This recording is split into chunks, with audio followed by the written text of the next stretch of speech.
Hi, welcome to Munro Live. I'm Paul Turnbull.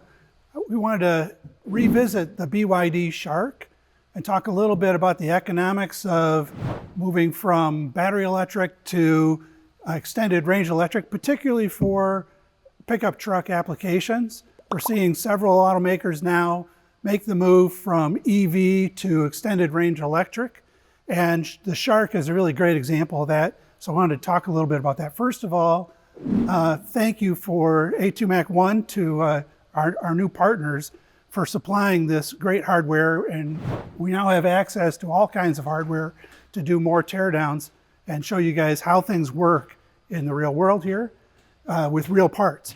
And so with the BYD Shark, what they've done is instead of putting like a 130 kilowatt hour battery in the Shark, they went with just a 30 kilowatt hour battery, saved $10,000, and used that money to put in a 4-cylinder engine that's turbocharged and a hybrid system that allows them to shift between electric and hybrid operation.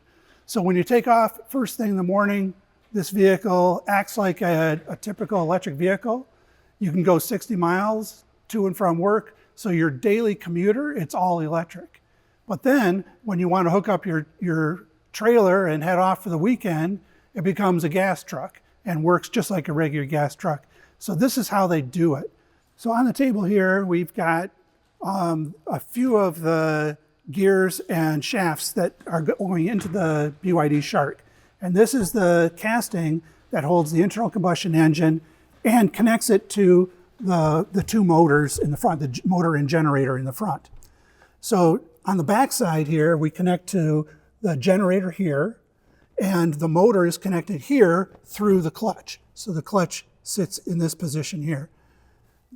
Once you get the engine powering this, if you lock up the clutch, or if you're generating using the electric motor, you have the power going in here, and then this differential, which has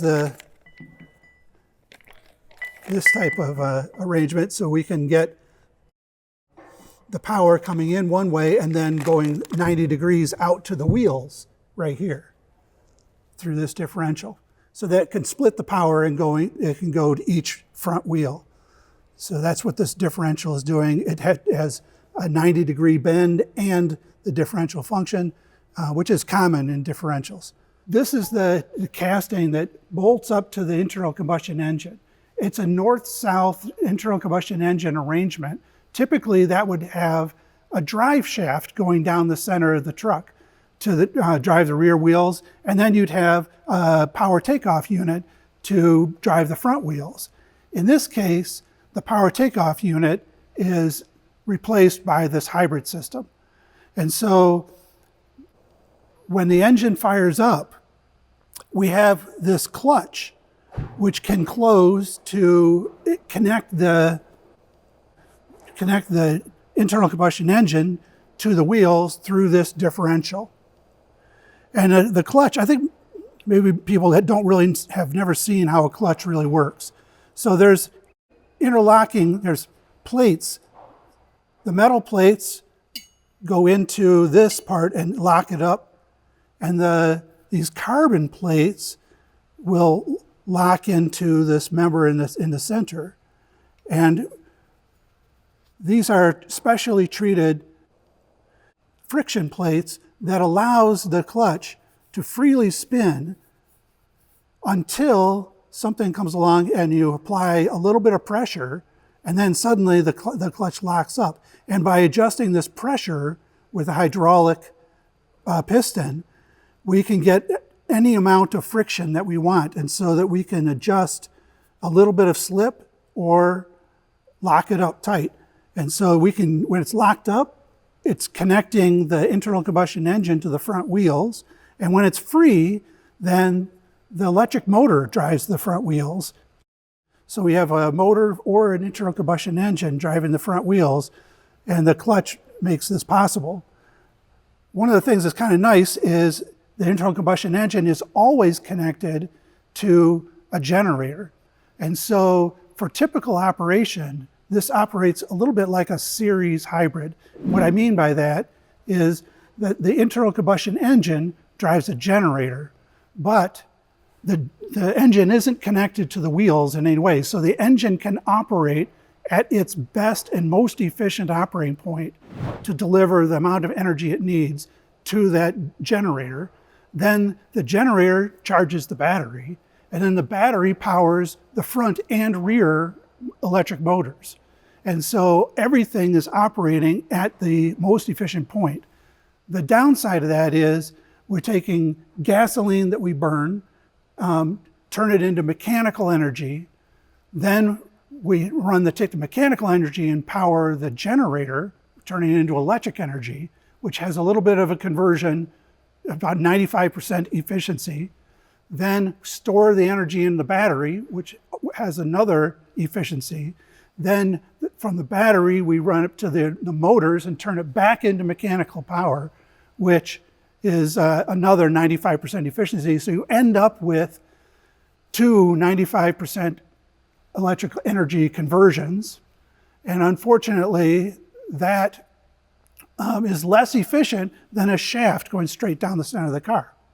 So what they did is they said, okay, when you have highway driving and you're on level ground, we're going to close the clutch and have a shaft directly powering the wheels, so we get a 99% efficiency between the internal combustion engine.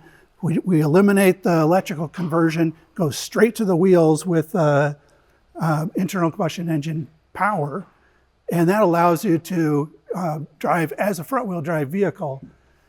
When you need rear-wheel drive, then you can also power the generator and power the rear wheels, so that when you're towing that trailer up the Davis Dam grade or some very large, long hill, then you can get the power to the rear wheels where you need it for that temporary time period, running the engine and doing the conversion.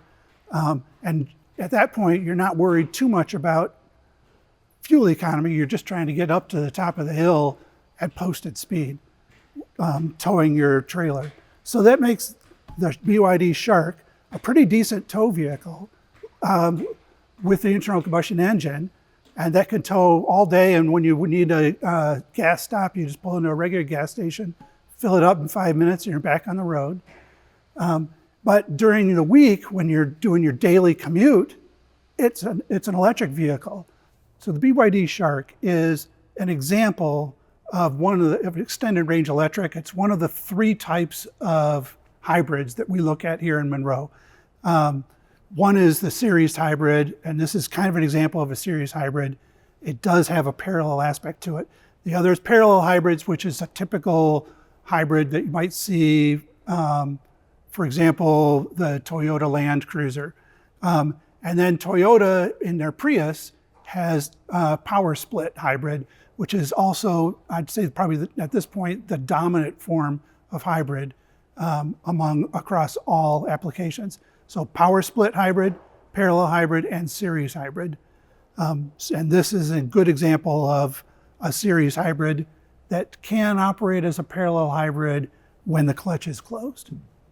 So anyway, I think that's kind of interesting and nice to see. And thank you for joining us here on Munro Live. See you next time.